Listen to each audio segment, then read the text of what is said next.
1432 সালের বৈশাখ মাসের রাশিফল নিয়ে আসলাম কন্যা রাশির জন্য।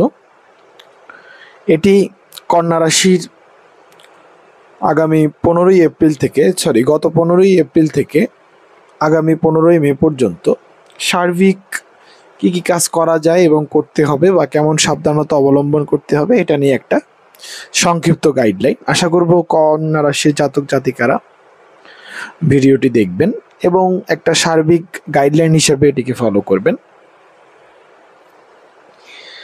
তো কথা না বাড়িয়ে রাশিফলে সোজা চলে যাই।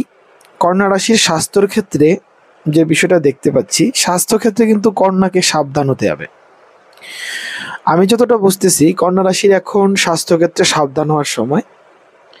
হাড় সংক্রান্ত সমস্যা, রক্তজনিত রোগ অর্থাৎ রক্ত রিলেটেড, আপনার যারা একটা মিডল এজ করতেছেন তাদের কিন্তু রক্ত রিলেটেড রোগ, যেমন অবশ্যই ব্লাড সুগার একটু বেড়ে যেতে পারে এবং সুগার রিলেটেড সমস্যা আপনার দেখা দেবে। এবং আরেকটা ব্যাপার সেটা হচ্ছে জন্ডিস এবং অযাচিত যে কোনোভাবে একটা রক্তপাতের সমস্যা কিন্তু হতে পারে। মা বোনদের একটু গাইনি সমস্যার ব্যাপারে সচেতন থাকতে হবে এবং যারা ক্রনিক ডিজিজগুলোতে ভুগতেছেন এবং বলতে গেলে খুবই সিভিয়ার রোগ ব্যাধিতে ভুগতেছেন তাদের ক্ষেত্রে বলবো যে আপনাদের সতর্ক হয়ে চলতে হবে।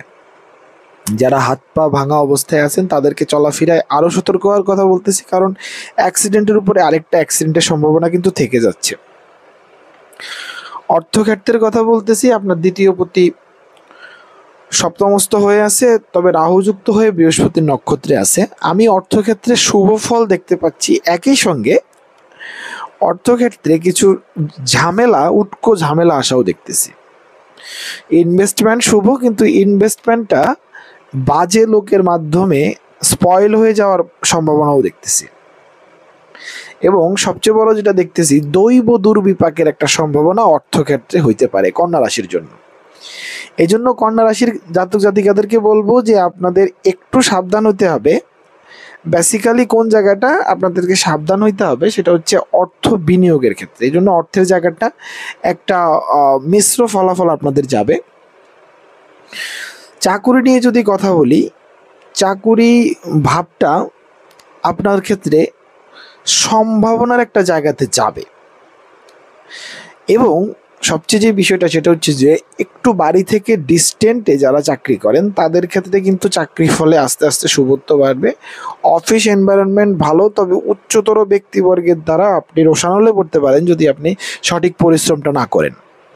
চাকরি ক্ষেত্রেও ভালো, নতুন চাকরির যোগও বেশ কিছু দেখা যাচ্ছে এবং নতুন চাকরির যোগ সম্ভাবনা কিন্তু প্রভূত সম্ভাবনা দেখা যাচ্ছে। যারা মোটামুটি আধা সরকারি এবং টার্গেট রিলেটেড জব করেন তাদের ক্ষেত্রে টার্গেট ফিল আপের প্রচুর সম্ভাবনা দেখা যাচ্ছে এবং টার্গেট রিলেটেড জব নিয়ে বর্তমানে কোনো ধরনের সমস্যা কিন্তু আমি দেখতেছি না।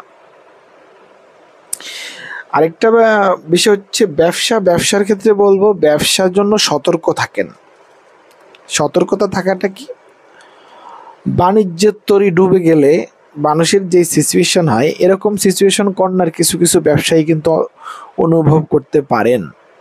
এই জন্য বলবো যে ব্যবসায় বিনিয়োগে সতর্ক হন, ডকুমেন্টসগুলো রাখার ব্যাপারে সতর্ক হন এবং অবশ্যই যানবাহন সংক্রান্ত বিষয় এবং আনা নেওয়ার সংক্রান্ত বিষয় এবং পারিপার্শ্বিক ব্যবসার সকল বিষয়ে একটু সতর্কতা আপনার জন্য প্রয়োজন। এছাড়া ব্যবসার ক্ষেত্র ভালো এবং ব্যবসা ক্ষেত্রে নতুন নতুন সংযোগও কিন্তু আমি দেখতে পাচ্ছি। এডুকেশনের ব্যাপার যদি বলি, এডুকেশন প্রাইমারি লেভেল খুব একটা ভালো না, কারণ প্রাইমারি লেভেলে কিন্তু ভালো মানে যোগ দেখাচ্ছে না। প্রাইমারি লেভেলে অনেকটা অমনোযোগ বাড়বে, এই জন্য বেশি বেশি পড়ালেখা কন্টিনিউ করা ভালো। বাট সেকেন্ডারি এডুকেশন এবং higher secondary education is much more better, খুব ভালো ফলের দিকে যাবে। এবং সেকেন্ডারি এবং হায়ার সেকেন্ডারি এডুকেশনের যারা রিলেটেড আছেন তাদেরকে বলবো একটু চেষ্টা করেন, ভালো রেজাল্ট আসবে। যারা ভর্তি পরীক্ষা অ্যাডমিশন রিলেটেড বিষয়ে আছেন তাদেরকে বলবো আপনাকে অবশ্যই একটু সতর্ক হয়ে পা ফেলতে হবে। কারণ হচ্ছে একটু ধোঁয়াশা কিন্তু আপনার চারপাশে ক্রিয়েট হবে, লোভের পরিবেশ আসবে, কিন্তু আপনি আপনার ইচ্ছায় যদি অটল থাকেন আপনার ভালো একটা ফলাফল কিন্তু আসতেছে। এরপরে শত্রুর বিষয়টা বলতে গেলে শত্রুর ক্ষেত্রে আমি বলবো যে হ্যাঁ, শত্রুর ক্ষেত্রে আপনার বাড়বে, তবে শত্রু বাড়বে যেহেতু আপনার সাফল্যটার সময় চলতেছে, শত্রু বাড়বে, তবে সেই শত্রু দ্বারা বর্তমানে ক্ষতির সম্ভাবনা নেই। শত্রুর বিষয়ে অতটা খারাপ দিক আমি দেখতেছি না, তবে দৈব ক্ষেত্রে একটু জটিলতা থাকতে পারে, কিন্তু শত্রুর ক্ষেত্রে অতটা খারাপ দিক থাকবে না, বা নতুন শত্রু তৈরি হওয়ার সম্ভাবনা কিন্তু আমি দেখছি না।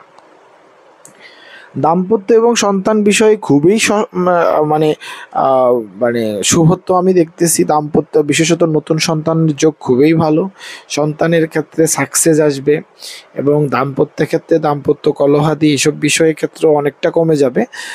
এবং প্রেমের বিষয়ে শুভত্ব থাকলেও প্রেমের বিষয়ে যদিও শুভত্ব থাকবে, কিন্তু প্রেমের বিষয়ে কিন্তু আপনি একটা ভুল জায়গাতে আপনি সম্পর্ক গড়ে তুলতে পারেন। আপনার লাইফে প্রেম আসবে ভালো, কিন্তু ভুল জায়গাতে সম্পর্ক তৈরি হওয়ার সম্ভাবনা কিন্তু অনেকাংশে। তাই এই বিষয়ে একটু সতর্ক থাকতে হবে বন্ধুরা। পিতৃস্বাস্থ্যর কথা বলবো, পিতৃস্বাস্থ্য মোটামুটি স্টেবল, তবে পিতার যাদের বাবা একটু এজড আছে এবং মানে প্রেশার রিলেটেড বা হার্ট রিলেটেড সমস্যা আছে, তাদেরকে বলবো আরেকটু বাবার সাথে কেয়ারফুল হওয়ার জন্য। মাতৃস্বাস্থ্য নিয়ে একটু দুশ্চিন্তা থাকছে, কারণ মাতৃস্বাস্থ্য আপনার অতটা কিন্তু খুব একটা ভালো জায়গাতে আমি দেখতে পাচ্ছি না, বিশেষত যাদের মাতৃ একটু আপনার এজড, একটা বাবা মা মা আপনার একটু যদি এজড হয়ে থাকে। আর স্ত্রী স্বাস্থ্যের ক্ষেত্রে বলবো স্ত্রী স্বাস্থ্য মোটামুটি ভালো, স্ত্রী স্বাস্থ্য ভালো যাবে, এটা নিয়ে এত সমস্যা নেই। পার্টনারের হেলথও ভালো, ফ্রিল্যান্সার এবং যারা স্বনিযুক্তি পেশায় আছে এবং সেলস রিলেটেড যারা কাজ করেন, একটু পরিশ্রম বাড়াতে হবে, কিন্তু সুসময় এবং ভালো বিষয় আসতেছে। তো বেসিক্যালি যে বিষয়টা কন্যা রাশির জন্য কাজ করতেছে সেটা হচ্ছে যে আমার কন্যা রাশির বর্তমান সময়টা একটু খারাপ যাচ্ছে। তো কন্যা রাশির জন্য আমি এই জন্য একটা সলিউশন আপনাকে বলবো যে আপনার মানে বর্তমান সময়টা যে স্বাস্থ্যের বিষয়টা যাবে, এই জন্য আমি বলবো যে আপনি প্রতিদিন অন্তত চেষ্টা করুন বুধবারে গণেশদেবকে 7টা দুর্বা অর্পণ করার জন্য, না হলে গণেশদেবের উদ্দেশ্যে একটা লাড্ডু অর্পণ করার জন্য। আর যদি তাও না সম্ভব হয় তাহলে অন্তত প্রতিদিন 108 বার করে ওম গং গণেশায় নমঃ, ওম গং গণেশায় নমঃ মন্ত্রটি জপ করুন। আশা করি ভালো থাকবেন। যে কোনো সমস্যা অবশ্যই যোগাযোগ করবেন। নমস্কার।